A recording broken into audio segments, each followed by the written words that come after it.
55th GST Council meeting was held on 21st December, and there's a lot of confusion, especially in the used cars GST front.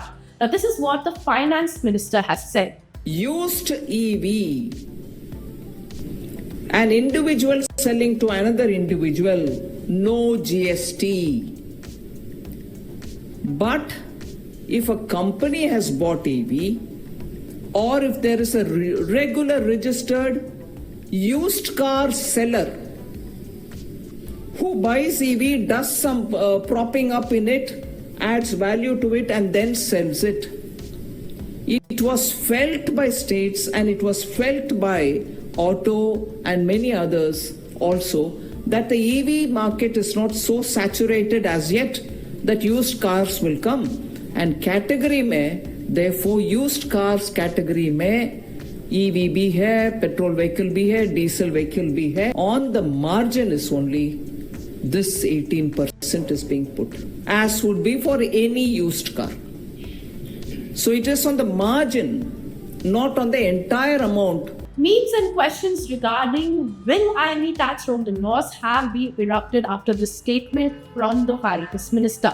So what's the catch behind it, how it impacts you and the industry, and what is the entire story? We explained in this video.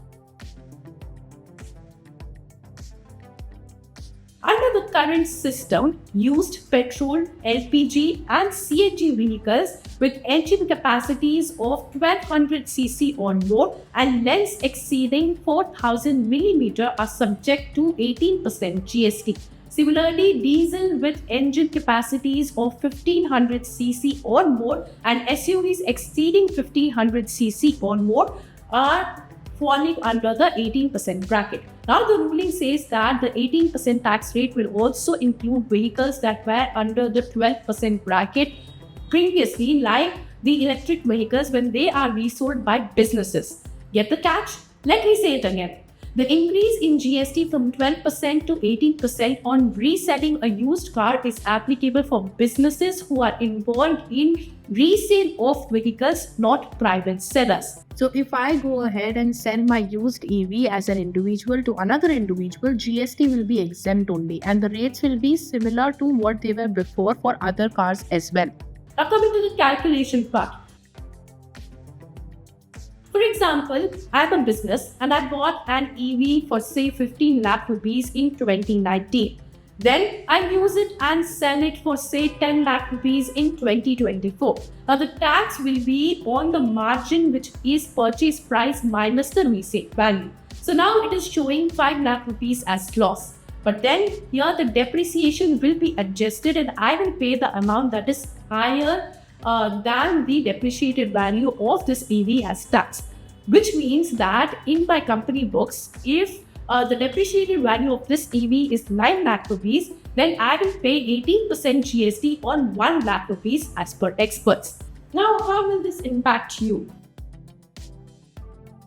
While there is not much of an impact on individuals, the EV industry and the resale industry will be impacted heavily as per experts. Industry experts also say that used cars are the backbone of mobility for Indians, especially in the Tier 2 and Tier 3 cities. India's used car market in FY23 witnessed a sale of total 51 lakh used cars worth $34 billion. By FY28, the industry is expected to grow to $73 billion. Now, industry experts also say that the increase in GST can also reduce the affordability of used car for buyers, as companies might pass on the extra bucks spent to their buyers too. Hope this is clear now. And what are your thoughts on this? Let us know in the comments. If you like this video, then like, share and subscribe to ET Now.